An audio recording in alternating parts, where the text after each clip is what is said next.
Hey guys, welcome to another episode of Better Body Radio, and it is our final guest episode of the year. And what a better way to end the series this year than with hosting Mr. Michael Goulden of Integra Education on the podcast. A little bit about Michael podcast today. Michael is the founder of Integra, a personal training and education business based in London. His client roster includes creative professionals, recreational and professional athletes, as well as fellow exercise professionals who want to take their own training to the next level, myself included. Alongside his client work, Michael teaches courses in biomechanics and personal training for Integra and is a member of the teaching staff for the Resistance Training Specialist Programs, or RTS as it's popularly known. He regularly consults and lectures for companies such as Cybex and some of the top personal training companies in Europe, such as M10 and the Muscle Mentors. Michael is by no means a flashy individual and very much lets his knowledge, experience, and work do the talking. I believe this is a part of the reason why he is so well respected by so many of the top in-person and online coaches in the industry. I know this is an episode that you guys are going to get plenty of, especially for the coaches out there. So grab a coffee, buckle in, and you're going to get ready for the knowledge bombs that are about to be dropped. All right, Michael, thank you for coming on to the podcast today. Thank you very much for inviting me. It's a pleasure to speak to you again. Yeah, it's not that we haven't had enough of each other over the last 12 weeks, but never a dull moment. There we go. I know. It's been pretty good. I've enjoyed it. It's been awesome. I've enjoyed it as well. It's been eye-opening would be the right phrase to use, I think. Eye-opening and mind-blowing. What's been the thing for you that's been the real standout from your perspective? I would say two things probably. They're very, very like high level without going into any true details. Would be I'm much less overconfident about a lot more things now, which is important. It's really humbled me down to really think, right, well, I need to actually, if I'm going to say I understand something, I need to really understand it. That's been brilliant for my learning, kind of removing ego out of the equation. And the second thing is just having that kind of passion and hunger back for just the level of detail that you can push yourself to achieve in this stuff. And I've always felt like I've been quite a detail-oriented person, especially in-person hands-on. But I feel like that's been kicked up a notch just by being in that environment of more like-minded people who, like, for example, when you were like, okay, where does this originate and insert? And people just have such an in-depth knowledge across different things. It's made me realize that, wow, I've got a lot of gaps to fill and a lot more to brush up on, but that's exciting for me as well. So and I think that's the thing in terms of, you know, you've been in this industry for a long time and most people don't last this long, and so most people have gone within 9 months or something like that. I think that's the norm. And once you get past I'm following this protocol, I'm following these rules, you start to go, okay, what's next, and what more can I do, and who can I seek out? Or, you know, for me, it's like, who can I surround myself with, like you, where you'll, from your perspective and your experience, you'll ask a question, I'll be like, oh, I never even thought of that. Or you'll ask a question and it'll be like, I don't have a quick answer for that, or I don't even know how to get the answer for that. That's pretty cool. I'm going to write that down, because now you're exposing those gaps in knowledge. And when you've got a group of people that are all willing to be vulnerable and willing to push themselves and challenge each other, that's where we start to see this industry just kind of step up, where it's not, you know, there's no one on there that's going, I'm Billy Big Bollocks and I know the way. When we're in that environment, it makes it more fun, because now you can start to see that there's actually a lot more that we don't know and that we can work on. 100%. It's pretty cool. The thing, like, to really touch on with that is I used to almost think it was, I almost used to split it into 2 or 3 levels. Like, there's those who just really don't care. It's about getting likes on Instagram and just charging money for stuff.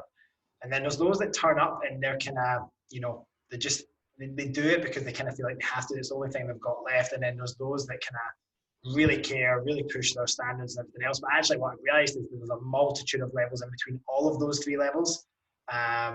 And for me, as someone who's trying to step into similar shoes like yourself, like become a bit more of an educator over time, the idea of being able to influence, like you said, the standard of what we hold ourselves to as an industry, that for me is really exciting. So yeah, 100%.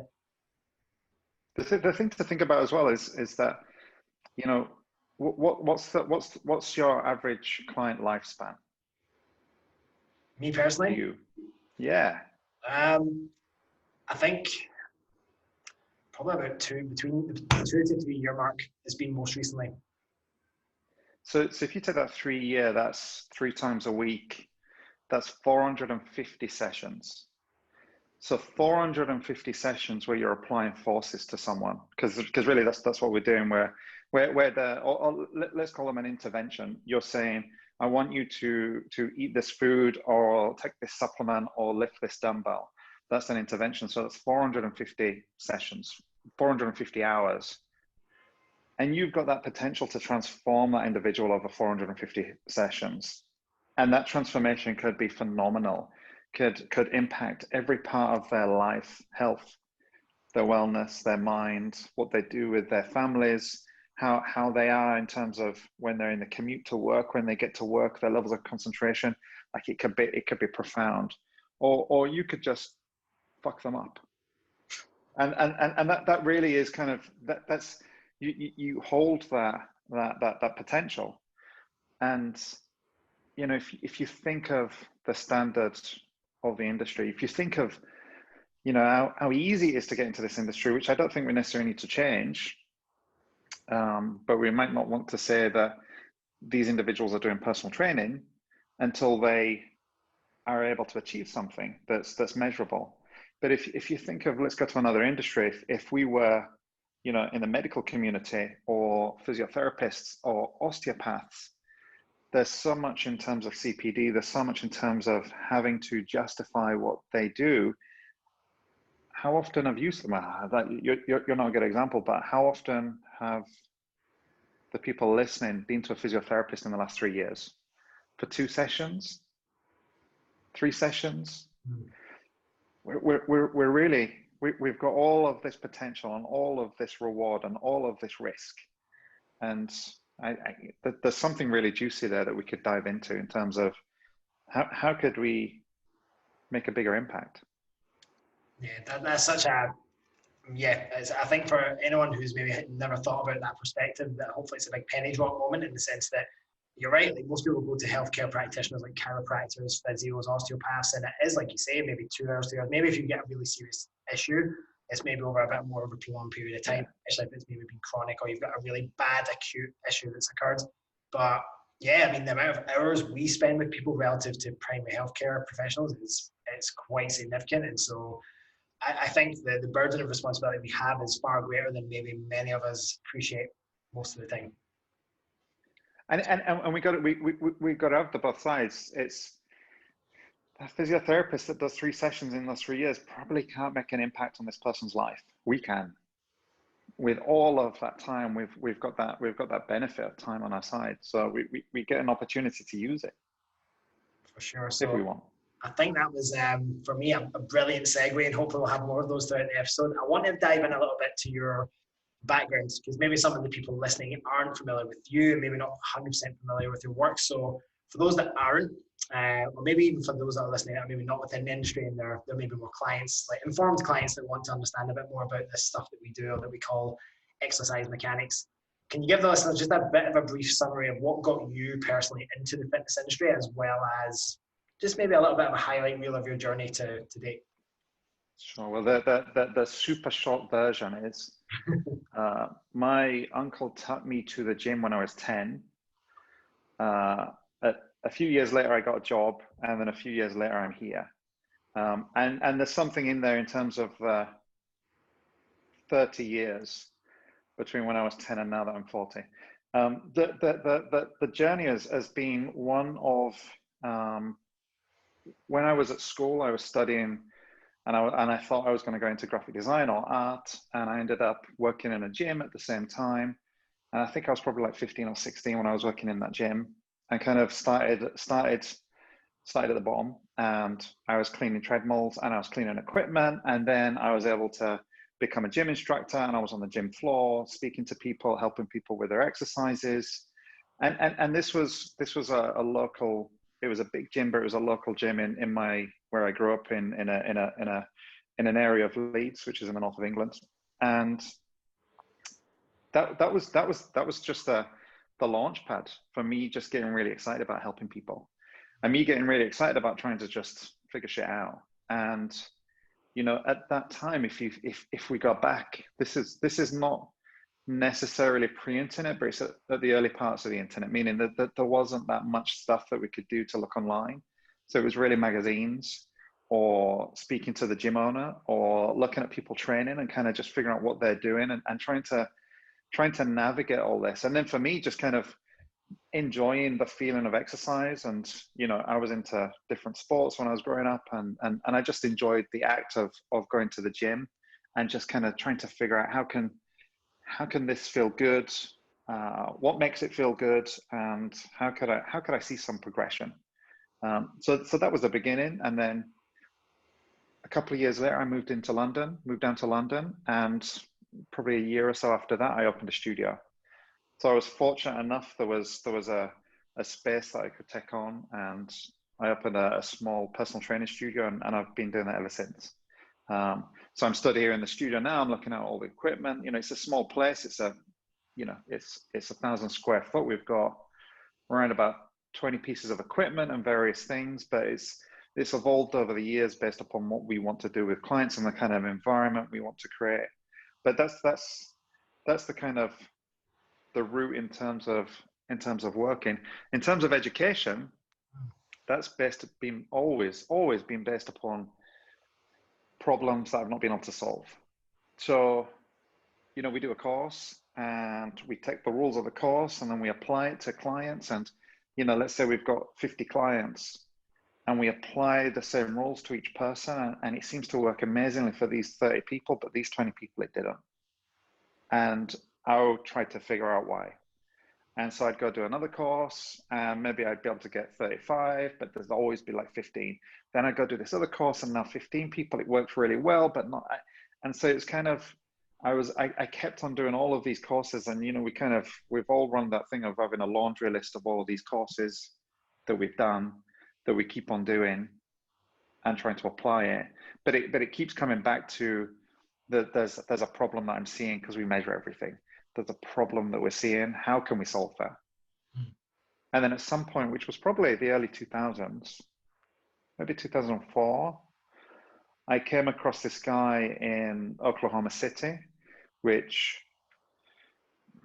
I never really thought of Oklahoma City before finding this guy.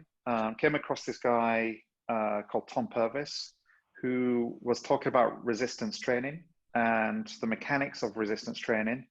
And instead of saying, this is how you do, because there's going to be a book here. Yeah, definitely this one. This is how you do a bench press.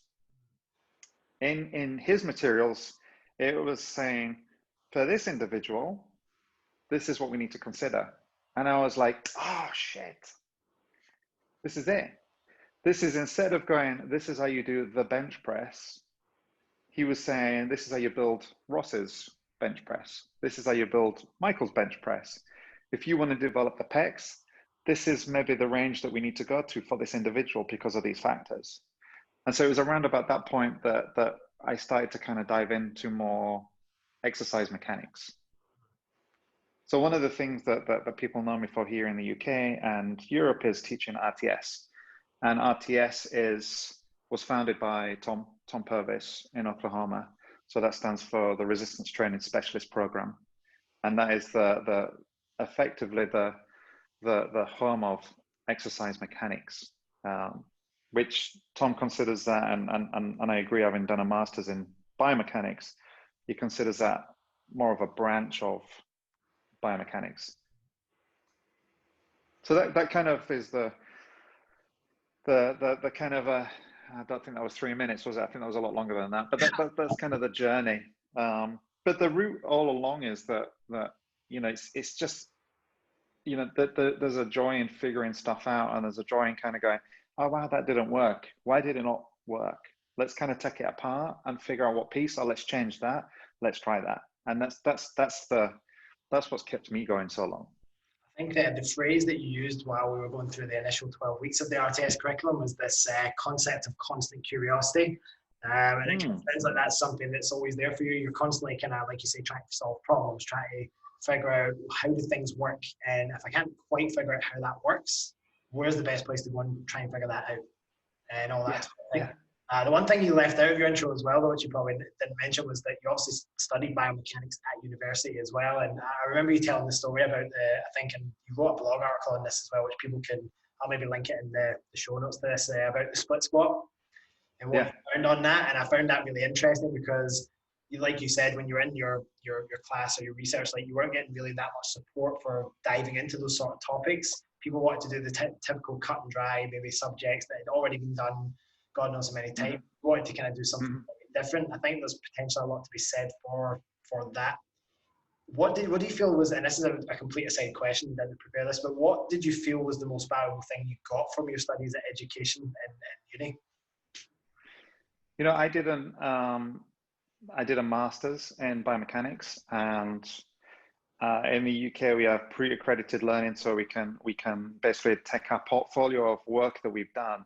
So by that point, I'd been teaching mechanics, and so I took that and I took all the stuff, all the courses I had done, and had an interview, and was really fortunate to go into the course because I don't have an undergrad. And so it was the biggest thing for me was actually more about learning how to be a student in the academic world.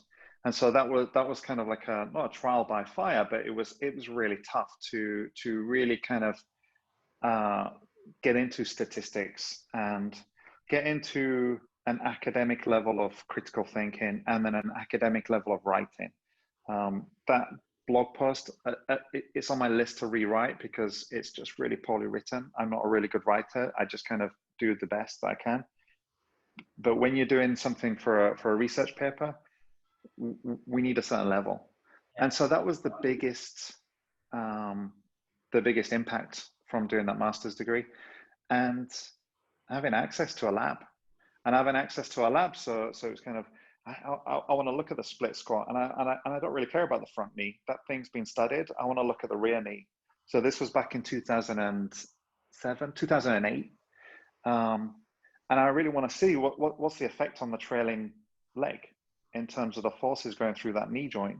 And that was phenomenal. And I won't leave the punchline. I'll let people read the blog post to kind of figure out in terms of what's going on with that rear knee, but we need to be seeing it. And most of the time people are not even looking at it. People are, and that's the thing that I'm really going to kind of say I've taken from most of the studies that I've done, and I don't mean the studies in terms of research studies, but most of the studying that I've done with people, it's about what are we looking at and what can we see? Because if we can see it, then we can start to change it. Especially important if it's things that people are not actively looking for as well, that we might have overlooked. Like, for example, people would just think split squat, unilateral exercise, front leg, but reality is it's actually a bilateral exercise. It just so happens that there's different emphasis on the front to the rear leg, and so I always think about it now, and I can't remember who I heard first say that, but I've heard quite a few people say that and it's disguised as a unilateral exercise, but it's actually a really horrible bilateral exercise in disguise. So yeah, that's really, really cool. I want to touch on a little bit the what you do on a day-to-day basis, the business side of things. So you're obviously running two businesses at the moment. You've got Integra Training, which is, like you said, the personal training studio that you founded all those years ago and is still going strong now. You've got a team around you. And then on the side of that, you've got Integra Education. What was the key driver for you kind of wanting to get involved, specifically in the education space?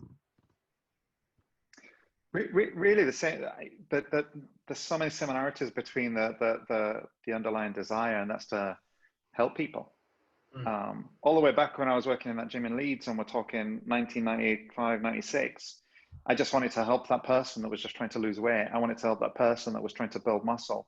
And even now it's kind of, how can we have a bigger impact? So if I can work with just 10 trainers that each have got 20 clients, I now have a potential impact on 200 people. And there really is that, like, how can we make a difference? Because going back to that 450 hours versus 3 hours, we've got this potential, and I think it's untapped. And I think often we put on limits on our potential because we don't see what we could do. We don't see how, someone just getting fitter in the gym here has these effects everywhere else. So from the education, that was really the lead point at the beginning. Just how can I have that impact? Nice, and that segues us incredibly nicely into a bit of a two-part question for question 3, which is, you mentioned earlier, you touched on this, probably the thing that you're quite well known, or maybe most well known for, especially in the UK scene and maybe Europe as well. I don't know how far reaching that really is. I'm sure we get people, just like M10 did, they get people from all over Europe come to travel to do the courses as well. So you're really well known for delivering the RTS curriculum and kind of, doing mentorships and overseeing of that. So the two-part question is, and part 1's going to be, and we'll maybe just start with number 1 and we'll move on to number 2. What has been the biggest challenges with introducing, I suppose we'd say, the thought processes and the teachings of something like RTS, which is quite challenging of the typical industry norms, along with a deeper understanding of exercise mechanics in the fitness market? What would you say have been the biggest challenges of introducing that into the fitness market? There's a couple of challenges. One challenge is actually more to do with teaching and to do with how I teach. And this is going back, there's a similarity between working with clients and working with students that, imagine a client walks in for the first day. What do you do? Do you get them doing, a 100 kilogram squat for 20 reps, or do you progress them up to that level? And I think right at the beginning, we all run this thing of kind of going, what do we leave out? What do we edit from the things that we're delivering? Like, I think it's really important that you know this and this and this and this. But if you can only focus on this one thing, then I've got no right in showing you number 2, 3, and 4. And so I guess over the years with clients and with students, it's been a case of, for me, just getting better at figuring out where people are and figuring out what's the micro progressive step for them in terms of knowledge. Just like with clients, where are they at? What's the micro progressive step? And with clients, we kind of say they need to earn the right to progress. And I'm saying that with students too. They need to earn the right. Like show me where you understand this, and let me give you this. And I guess the other side is back to, you mentioned these groups of people that some people really don't care. Some people they're doing something because they have to do it. And some people are really passionate about exercise, fitness, resistance training. And, sometimes people just want to be told the answer. And that doesn't exist. It just doesn't exist. And I think that's probably the biggest issue, where you've got, here's the manual for the body, and this is quite a big manual, and let's kind of figure out how we're going to understand, human architecture and forces and all of these things. When you start kind of exploring this, we're kind of ripping up the rule book. And by ripping up the rule book, you're ripping away some level of certainty, some level of protocol, and that can be daunting. And the quicker you do that, the more daunting it is. And what I found is that people get to that point, and it's kind of linked in with a previous example of too much information too soon, and people just go, fuck this, too complex, I'm done. I've been getting results doing this, and I'm going to keep doing this. So that might be more of a failure on my part, or it might just be, how do we juggle this complexity? As I say, over the years, I'm getting a tiny bit better, and there's, after every course, I get reviews back, but I also review it myself, and I want to progress. So I know that the course that I've got starting in January is definitely going to be better than the one that started at the end of this year. It's got to get better. So it's a tough one.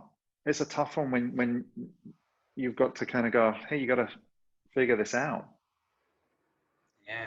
I mean, it's interesting to say that about what's the need for me to level up if I can keep doing this and still make decent money, still get decent results. And I think it's a hard sell, because there are a lot of coaches that don't necessarily continue to strive to offer more and more value. It's just like, I'm going to settle where I am.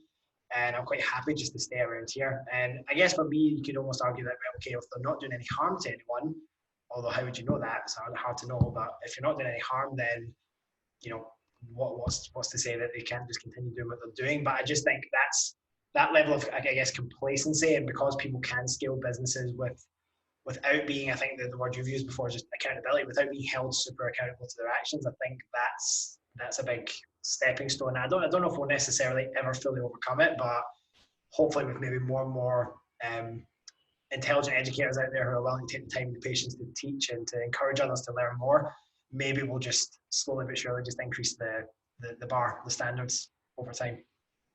The other thing I was just thinking when you were speaking there was that maybe from my perspective, maybe I've just got better at getting better clients, and maybe I'm getting better at getting better students, because actually, some people love Subway, some people love Pret, some people love making their own sandwich, and that's okay. That's okay if you like Pret, and that's okay if you like Subway, and that's okay if you like, there's a I'm creating something for people who want to get better results. I'm creating something for people who have tried and have had some success and some failures.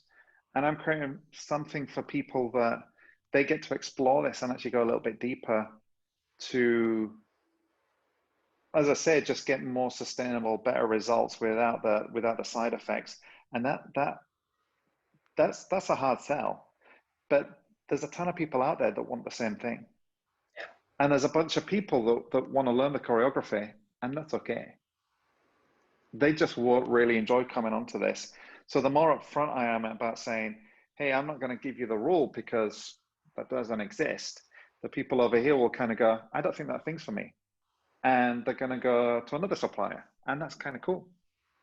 Do you think, and this is a bit of a side on that as well, do you think that a lot of coaches maybe feel that, well, and I think nowadays we're bombarded with the longer you spend in the industry, and to scale and to build your business and to go online and do all these things. Do you think that sometimes the almost I'm trying to think of the best word here, but almost the intention or the kind of shiny object syndrome of I could scale my business beyond where it is now is almost a thing that can hold coaches from spending time and effort, money on doing the education, because if they're spending time on that, they're not spending time potentially scaling their business. And the reality is, to scale a business, what do you need? You need systems, you need protocols, and potentially for them not having to be so intellectually involved in every single client as much as maybe someone who's maybe got, say, 20 clients versus 100 clients. Maybe that coach with 20 clients really wants to be super intellectually involved in every component of the coaching process, maybe charge a bit more of a premium because they're spending more time and more effort. Whereas other coaches maybe just see it as, well, what that is for me is not worth the effort than just scaling up to 100 clients, but just providing a little less help. I don't know if that's maybe part of the way that some coaches might think, that just like it's just not worth the extra effort to them. What's your thoughts on that? Maybe. And I guess I'm thinking about semi-private training. We just do one-to-one training, but a friend of mine runs a business called Performance Project, and he does just semi-private and he does some one-to-one. But the interesting thing is that if I go into a room, and I do this when I'm teaching, if I'm teaching a class of 20 people or a class of 50 people, and we're doing a squat analysis, we could get everyone squatting, and with the information that I've learned over the years in terms of structure, anatomy, forces, etc., we get to scan the room and actually start to kind of zero in on actually who needs some more attention. And so even when you think about that, and you think about the trainer or the coach that wants to scale their business, and if we're still talking about in person, and they switch to this semi-private training, that doesn't mean that all this information becomes redundant. Yeah. Actually, we get to use that information, and we get to kind of actually get even better results with this group of people. And so I think that we are at a point that there's always going to be someone that's really busy, and they're really busy because they're fun to be around. They're really busy because they don't really injure people. They're really busy because they're in a particular market or a particular area of the country that, that more people are willing to pay. but they don't necessarily get results, but their clients are kind of happy, and that's always going to exist. That's not the people that you and I might want to speak to in terms of education. That's just, you know, that's just a section of the market. So I don't think it really matters in terms of the delivery mechanism of how people are delivering, but it's the intention and it's the desire. And it's the willingness to see, oh, wow, these 10 clients are not getting results. And the only way that you know that is because you're measuring something. I can see based upon these measures that I'm sorry, Mark, you've stayed the same for a year. Nothing's changed. Let me figure out another thing that we can do about that. Or let me figure out, because I've not helped you achieve your goals. Once we start to get to that level of a conversation with a client, then it differentiates us from the people who are just kind of doing this because they're just having fun. And it's a hobby. Hobby rather than a profession. Mm-hmm. It's a whole other topic and segue that we could potentially go down would just be the mindset of someone who is a professional and someone who is just doing it to pay the bills. Like you say, because it's fun, because they enjoy training themselves, and now they just happen to enjoy training other people, but not necessarily coaching other people. Yeah, and that's kind of cool. That's kind of cool if they're not doing any harm, and that's actually Seth Godin has a bunch of different books, but one of the things that he says is what is the promise you are making? So when someone buys a pair of Nike shoes, there's an inherent promise that it's going to make you cool, or it's going to make you faster, or it's going to, it's got a promise that's kind of wrapped into that. When people are looking at your services, what is the promise that you're making? And do you deliver that? Do you deliver on that promise? So one of the promises that we intend to make here is, we'll help you not only reach the goal that you said, that you requested, but we want to unleash your potential. You're coming in and you're saying, I want to get a 4-hour marathon. Why 4 hours? Why not 350? Could we help you unlock that? Is there something holding you back from that? And that's kind of maybe a silly example, but it really is, we want to help people kind of figure out what is it that they're really passionate about. What is it that really excites them? What is it that would deliver a level of value through us for you to actually live a better quality of life, which might be just increased energy, or you just want to look really good, or you want to feel really good, or you want to move better, or whatever it is that people come to us for. Yeah, that's cool. It's almost like it's the goal, helping them achieve the goals that they didn't think they had before they came into the whole thing, because they hadn't even maybe thought about it at that stage. Which I think that's always kind of like, okay, well, you had this goal, but it's a moving target, and that's perfectly cool. And as your ambitions and as your confidence and everything else that comes with that grows, we can keep moving that target up and up and up. So I think that's really exciting. That's really exciting. And when a client goes, this is what I want to achieve, and the next question is, okay, so let's imagine you've achieved that, because that's easy. Then what? And it kind of helps them expand and kind of see bigger. That's awesome. So I'm going to flip that question on its head a little bit. We also looked at the challenges that you've had with bringing education into the fitness market, particularly in the UK. But on the flip side, what's been some of the most, shall we say, profound or rewarding moments for you as an educator? Really the feedback from students that have gone away, and I love it when people say, I made a mistake here, I tried this, it didn't work, I tried this, it worked. So it's not a case of people giving feedback, look at all the amazing results that I've done, which is phenomenal. I love that, and I hope that continues. But it's people willing to actually just try things out, and willing to challenge themselves, and willing to kind of keep on progressing. So actually witnessing, you know, kind of there's a hurdle and people just kind of like overcoming it that for me is just awesome. It's just awesome. I do, you know, you're obviously a part of one of the group tutoring labs that we do, and I do individual tutoring as well. And so seeing the kind of progressions that people are making, and it really is, you know, this is the further we step forward and the further we step away from, you know, the rules that my client and your clients are not in that book. The further we step away from the rules, it becomes scary because we're now at a frontier, and we're at a frontier where we're kind of going into the unknown.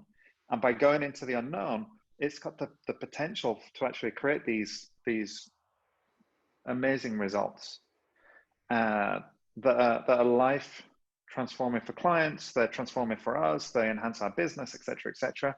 But that's really scary. So seeing people willing to do that is really cool.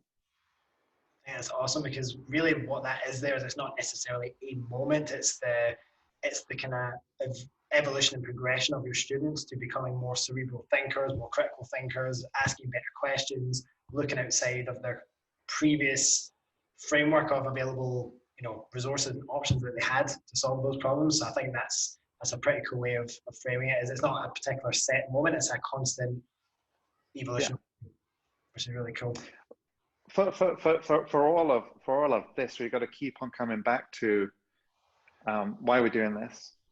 And you know, the goal for me with clients, you know, you talk about being a thinker. Being a thinker is pretty cool, but if your client's coming in and they want a particular result and that's what they're paying you for, then you need to deliver on that result.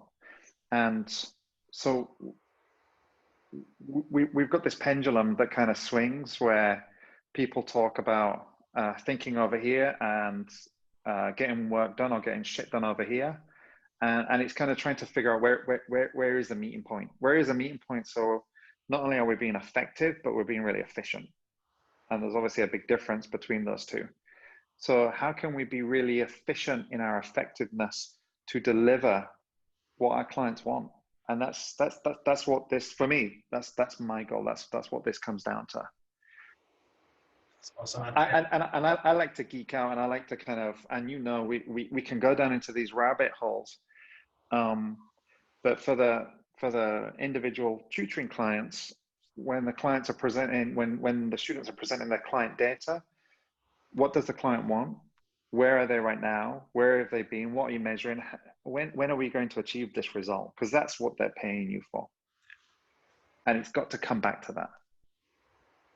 Yeah, I think that we record these every episode that we do. We record a couple of little like shorts or sound bites to each of the episodes, and I think that whole segment there about that, like, you know, okay, we can do all the cerebral stuff and we can do all the geeking out, but the reality is, like you said, it's what are the tangibles you're delivering. It's like going into any business. You went into a business, or you go into the office, say you're a lawyer or a bank or whatever, and you go in there on a Monday and it's meeting time and there's KPIs that have been set. Like you said, the thing you're going to be held accountable to is, did you achieve those KPIs, yes or no?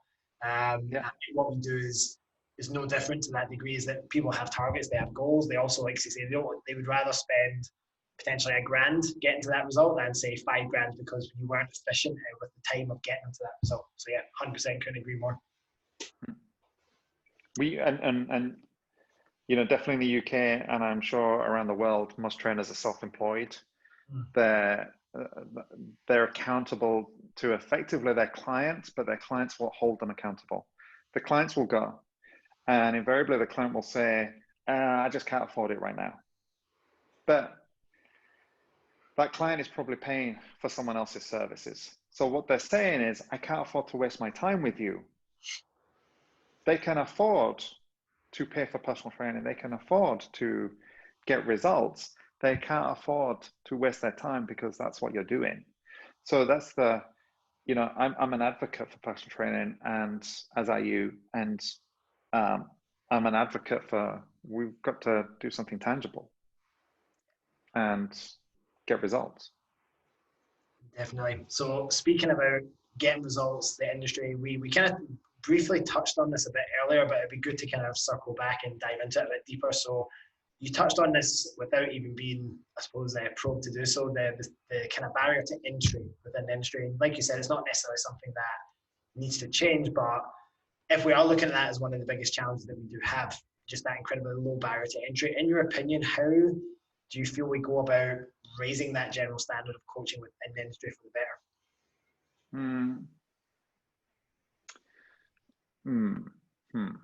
So I guess we, pardon? It's a wide-barreled question, that one. Yeah, and I guess the broad strokes are reintroducing or introducing, I don't even know if it exists now, a gym instructor position.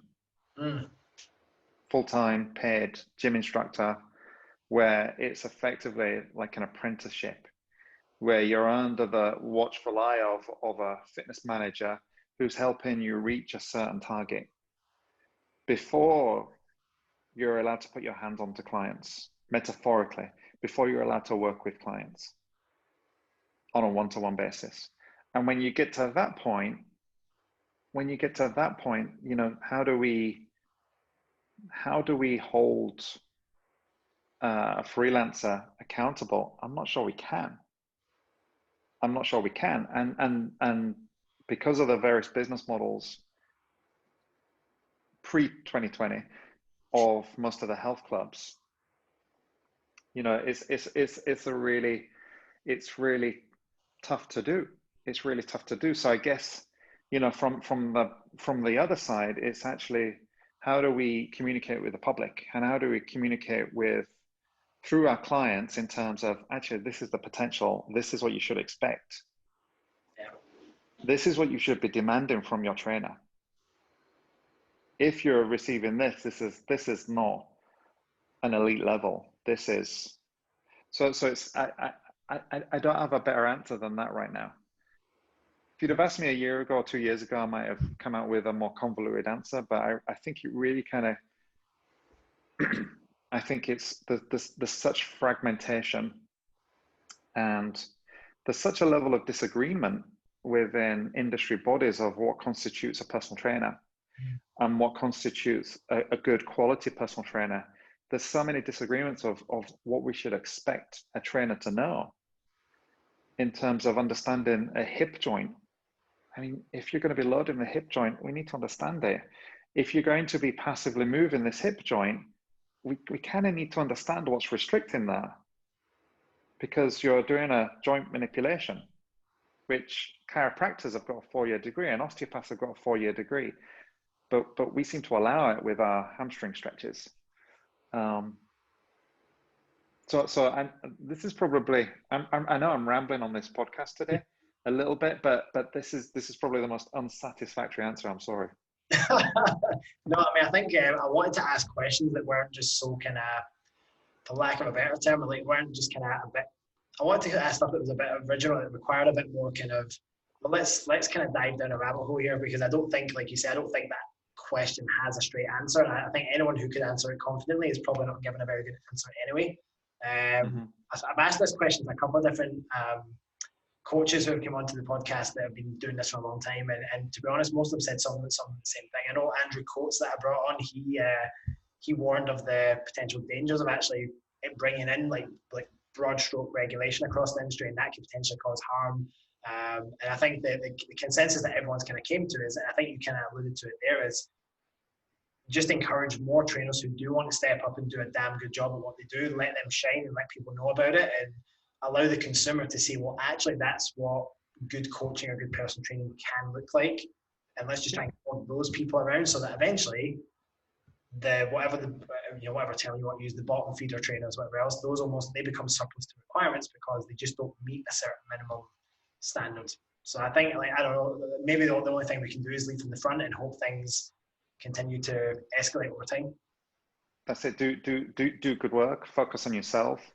Surround yourself by amazing people that are going to call you out on your shit and will help expose these knowledge gaps that you may have.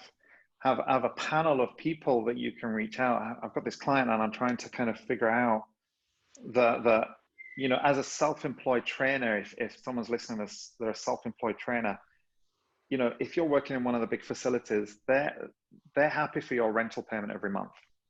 And that's it. They're probably not providing an education. Some of them do. They're probably not providing guidance with your clients. Most of them don't. So find your panel of experts that you can reach out to. You might pay for their time, or you might take them for a coffee, or whatever it is, you know, kind of, you know, find someone who can tutor you that can help you with that. That's probably the thing. And that's the thing that I've done all of these years, is just reach out to people and kind of go, hey, can you, you know, I'm exploring something with this client, and I've done this, and this. What am I missing? What am I missing? And having people around me that kind of go, have you looked at this? Is just like gold. So I think, you know, if we go to every other industry, you know, if we think of a lawyer, there's going to be that top tier lawyer that, you know, we see on Suits, and there's going to be the guy that kind of works from his bedroom, and there's going to be everyone in between.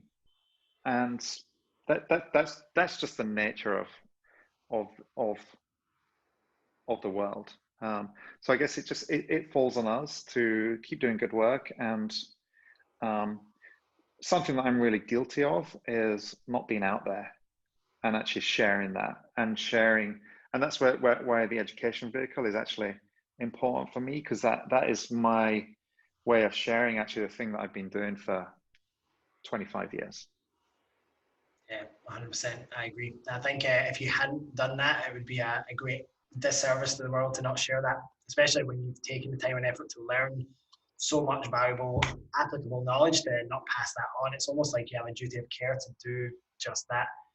Like you said, you know, you're not maybe the most active on social media, and it is definitely a powerful platform, depending on how you look at it. But I think, like you say, good work does speak for itself. And the thing is, maybe a lot of the coaches listening to this podcast, especially maybe the ones in Dubai, maybe haven't heard of Integra, don't know who you are. And for me, I think that's just madness. But if you look at the UK scene, for example, you'd be hard pushed to find a mid to top tier trainer or coach who hasn't heard of Integra and what you do. And so I think allowing good work to speak for itself and let it spread over time is useful. We've been really fortunate and I'd say privileged to be surrounded by a shit ton of amazing trainers that are willing to come and explore and run through this education process, all the way from foundations to the resistance training specialist program to the lab series, and they're still willing to keep on exploring. And so we're building a really cool community of trainers that are doing really good work, and they're getting phenomenal results with their clients, and they're pushing themselves. And what's nice is that they're pushing each other in such a healthy way that we're seeing everyone just kind of step up. It's really cool. Yeah, it is. I mean, if I look at why I eventually came on to Integra as well, like, I mean, I became aware of you guys maybe 4 or 5 years ago.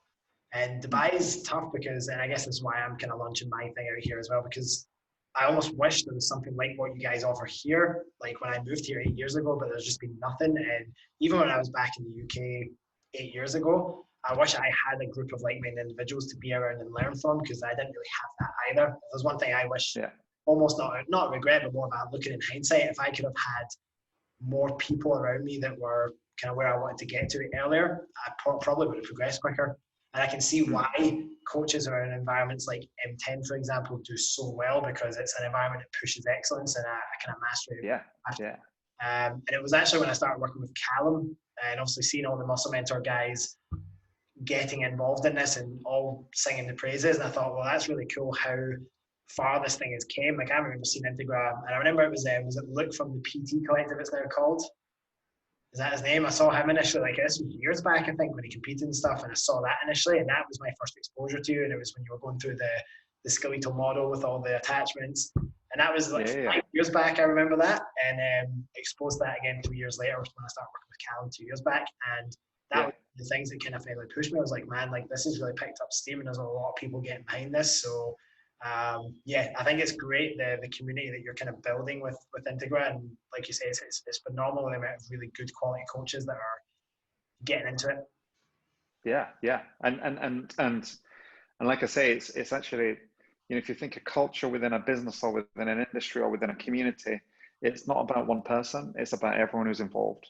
And it's the willingness of everyone to step up and to step in and to kind of go, what about this? And actually I disagree with that. And there's debate and discourse, and that's in that fragmented industry, to find a community is easily probably one of the most impactful things that a trainer could do. 100%. So I'm going to finish on a bit of a deeper question here before we get into the quick fire rounds, which you obviously have no idea about the questions. That's always on purpose. That's always fun. So in a nutshell, what is your purpose? In other words, what is your why? If we go all Simon Sinek on you, what is your why? And, if we look at the sort of impact that you hope to create, so long as you're an educator in this industry, what does that look like? Unleashing potential, and or maybe reaching a potential, but it really falls down to this, that me personally, my team around me, our clients, the trainers who come to our courses and our workshops, and their clients and the wider public at large. We've got this potential and I'd like us to reach it. So it's about impact. It's about impact on an industry. So it's for me, I want to see, and this is one of my values in terms of freedom and growth and impact. I want to grow through this, and I've definitely grown because I've just made so many mistakes. And I want my team to grow, and I want our industry to grow. And that's the kind of the why for all of this stuff. That's awesome. I think that's nothing else to add to that. I think it's a great way to finish off the formal questions, really. So let's dive in. Quick fire round. Are you ready? Go for it. Now, I had to be very thoughtful because these questions, I thought I'm going to make these a little bit more nuanced. They're usually a little bit more basic. I thought, well, for someone like Michael's brain, we need to give some slight nuance to some of these questions. Like, why did you do that? What's favorite? I'm scared. Don't be. Favorite exercise type or of muscle group that you enjoy exploring currently? Leg extensions to failure, where it feels like my quads are going to explode off my legs. Why? That's savage. I just love it. But it is like, if you ask clients though, when you say like take leg extensions to failure, just like that hurts like nothing else. Yeah, I love that feeling. Savage. I love that feeling. Yeah. Very good. What's if you had to look at past or present, what's the least favorite exercises that you often come across that you see out there that you even maybe wish would just disappear? Shit. That's a tough one. I really can't think of one.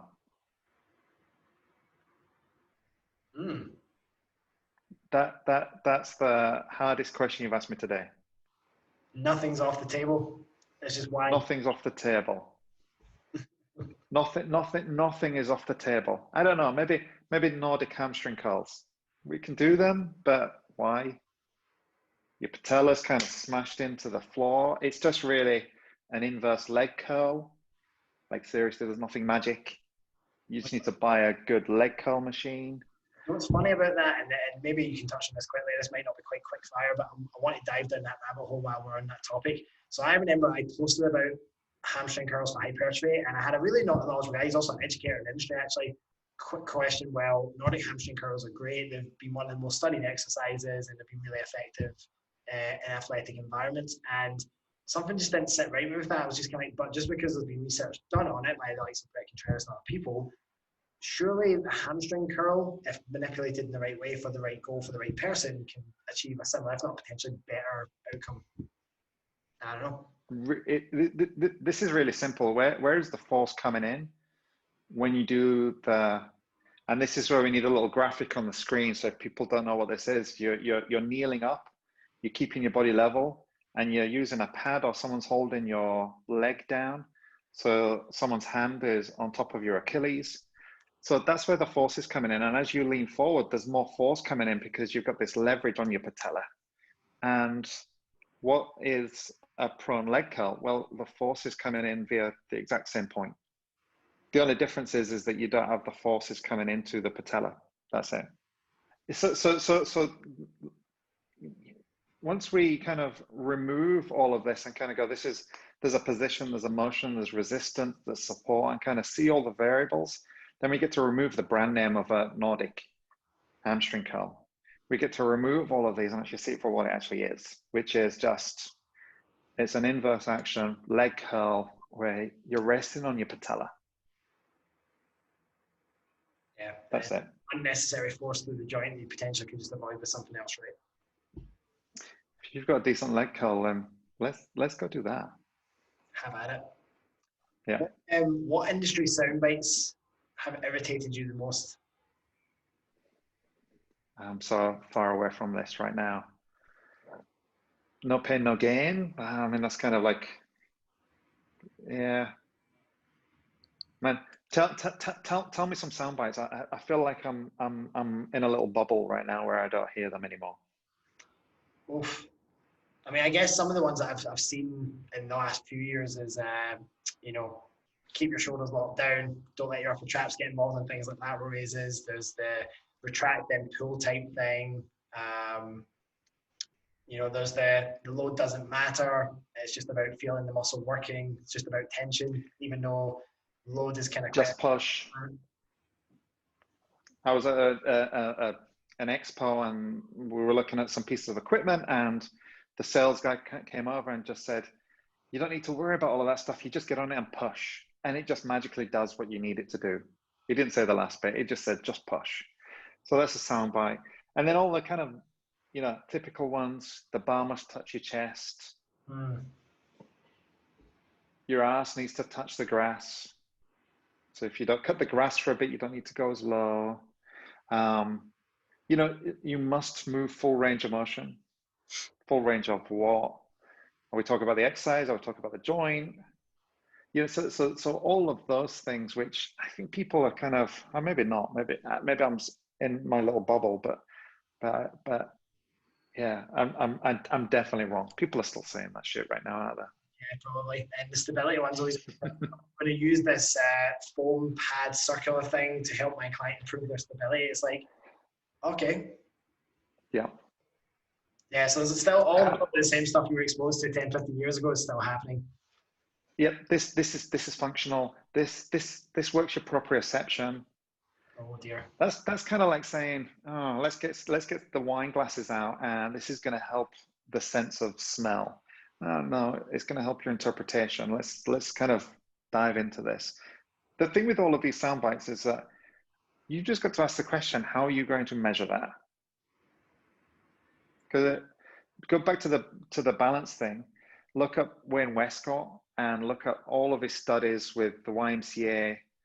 Yeah, he did loads of resistance training, research on older adults, looking at how can you prevent falls through improved balance, and look at what he did, because it was calf raises and leg press, nothing on some wobbly shit. Anyway, this is supposed to be a quick fire round. I know, but those segues are gold.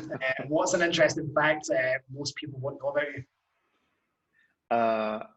Outside of my bubble, I am a tequila lover. Very good. I'm sure some of your students can attest to that as well, right? Pretty much. People who have shaped your career the most. Let's think. Every single client that's walked through our doors. Absolutely. So every single client that's walked through our doors, there are lessons, educators. And then Tom Purvis, so the founder of RTS, Jacques-Henri Taylor of the Exercise Design Lab, formerly Myotopia, a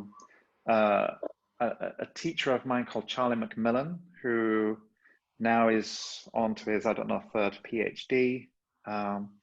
Definitely every single student that have come to courses It really it's that kind of broad in terms of but the most influential people I'd say are probably Tom, Jack, Charlie, Matt. Yeah. And then all the students and clients. Awesome. Yeah. If you were stuck in a desert island, you can only take 3 items. What would they be? My iPad.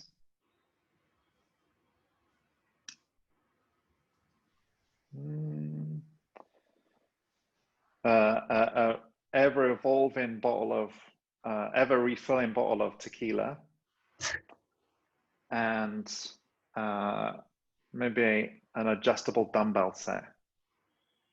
Super boring.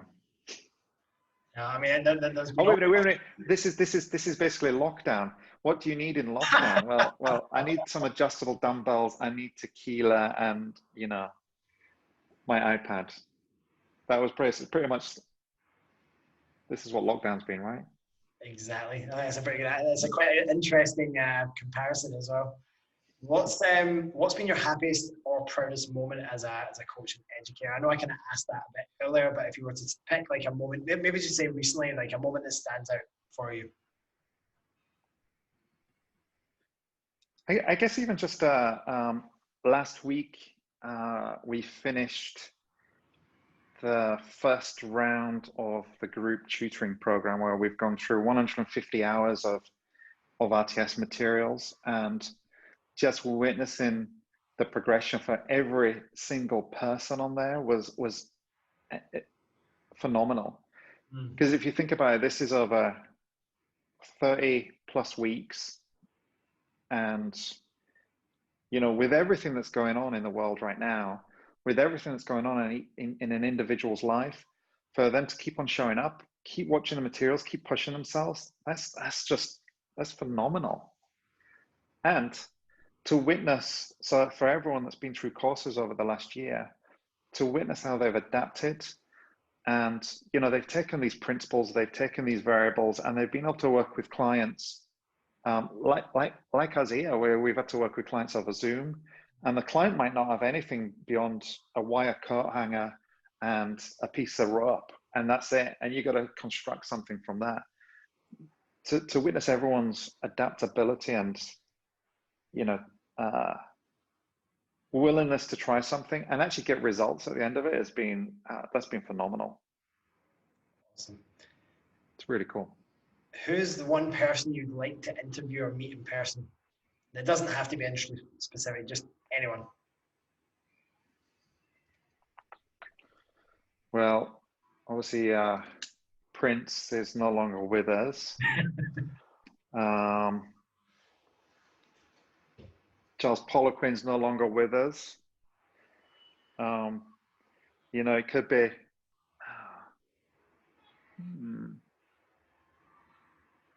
I guess someone like Seth Godin would be really interesting. Because when you hear interviews, there's very much it's about delivering value, but it'd be kind of interesting to kind of and it's kind of when you have an opportunity to speak to different people, just to kind of find out actually what is the driver, what is the motivating factor. So I really enjoy speaking to people who are specialists in their field. So it's kind of like the guy who's really passionate about pre-wrapped wines, for example, that the sommelier that understands everything from the planting of the grapes and the soil and everything, all the way to what should happen before you drink it, and being able to kind of not necessarily absorb the information, because that's a battery of information, but actually what's the motivating factor here? What are the driving factors from any person who's a specialist in their chosen subject? I think there's something quite exciting about that. Yeah, I suppose the key traits and attributes of what does it make these people the way they are, like so passionate, so and expert in what they do. Yeah. Yeah. That's And something. so it's looking at these individuals. So if you think of Prince, he's just a genius, or it was just a genius. And even if you don't appreciate is the art that he creates, the fact that he can create something that's that's just phenomenal. Definitely. What's your favorite non-industry specific book?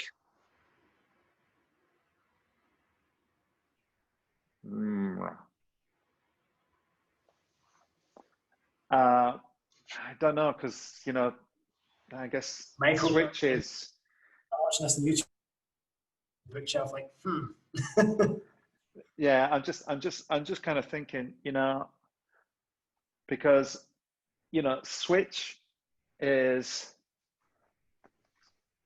something like that I recommend to everyone. That should be an industry book, because it's about change, which is essentially what we do with clients. So that's an industry book. I probably need to read more fiction, and I don't really have that much fiction. Yeah, it's funny. So in terms of Either. It's important. It's good for your brain to do that. Yeah, I think it is. I think that the last thing that I ever read was a book called The White Tiger, which was, I don't know, it feels like 1,000 years ago. But in terms of, every one of these books up here, I think of it as actually it should be part of our industry repertoire. It shouldn't just be about resistance training or anatomy. It should actually be about, change management and neuroscience and, the mind and all of the above. I guess one in fact I know what it is. It's there's a learning book called Make It Stick, which is about pedagogy, which is the act of teaching. There's another book called Make It Stick, which is by these two guys, Chip and Dan Heath, and that's about how ideas spread. So I guess that's kind of running out of our industry. I'm sucking. I'm sucking. I need to maybe over Christmas read a fiction book. Yeah, my wife's really good at that. Whenever we travel on vacation, she hammers through like a couple of fiction books, and I don't know why I just never get into that, but I think we might have to break the pattern this Christmas. There you go. What's the meaning of life? To find the meaning of life. Well played, sir. Well played. Well, not had that answer before, so there you go. Who should we have next on the podcast? I think you should contact my friend Jacques-Henri Taylor and speak to him about the neuroscience of exercise and how exercise has the potential to affect the mind and the brain, and how what you think about affects the outcome during exercise. Yeah, I followed Jack for a while, and I've seen that a lot of you guys have actually been on there and done some stuff with him as well. So yeah, I would love to reach out to him, or maybe if you could do the connect, that'd be pretty cool as well. Sure. I've been studying with Jack for I think 12, 13 years now, and so there's a depth to this that going back to it again and again, like any good course, going back to it again and again, you get more out of it. Yeah, he's a very interesting guy. I like the way because I've watched a couple of his stuff, and I would almost kind of liken this to you in a way. Like, he's a very polished presenter, very good with the way he communicates. Very interesting guy. So last but not least, we can do you a solid here. Where's the best place for people to connect with you? Let's say Instagram, integra.education. Awesome. And obviously, but the website integra-education.net is where everything is. And I've got a bunch of blog posts and articles which are all lined up to be finished, and I'll start drip feeding them onto the website. They'll come out onto our email subscription, which you can get that via the website, and there'll be little snippets that are coming onto Instagram. We've not touched Instagram since 2019, so it's about time we start doing some stuff with that. We've been too busy teaching, and we've been really busy this year, which we've been really fortunate in terms of our teaching schedule. So I've taken someone on who's going to help with delivering some of the content onto social media. Very much so. Instagram and our website. Very much looking forward to seeing that. I remember the Integra post from 2019. It's been a while, so yeah, looking forward to seeing more knowledge bombs being dropped. I'll link both the website and the Instagram in the notes for the show. Awesome. But really, other than that, Michael, thank you so much for your time, and I'm sure we'll have you back on at a later stage. That's awesome. Thank you so much, Ross. Well, guys, wasn't that just an absolutely fantastic episode? I personally really enjoyed interviewing Michael. I hope you got plenty of nuggets and very, shall we say, kind of very different perspectives on things. And this is the thing when you speak with Michael, is that you never have just a straight answer to things. Things are always very, well, let's look at this point of view and let's look down this context. And I think that's what makes him such a great educator. So I hope you guys really enjoyed that episode. For the coaches listening, what did you take away from that? Is there anything that you can think from was the stuff that resonated with you in that episode? Was there something that was very, industry specific, or parts of your kind of own development as a coach that you it was a bit of a light bulb moment there? Any of that stuff, shoot me a direct message. Leave us a 5-star review on Apple Podcasts. If you're listening to it on something like Stitcher or one of the other platforms like Spotify, then take a screenshot and put it in your stories and tag us in it. If you're watching on YouTube, comment on there what you really enjoyed about the episode. Either way, guys, the more support and the more interaction we can get from these podcast episodes, then the more people we can help get this in front of. Certainly for me, I know this will be an episode that I'll refer coaches back to listen, because I think there was a lot of really salient points that Michael made during the podcast. As always, guys, thank you so much. This is our last episode before logging off for a week or two until the new year. So have a fantastic new year. Have a very Merry Christmas. Enjoy all of the food, have all of the laughs, and we'll look forward to seeing you in 2021.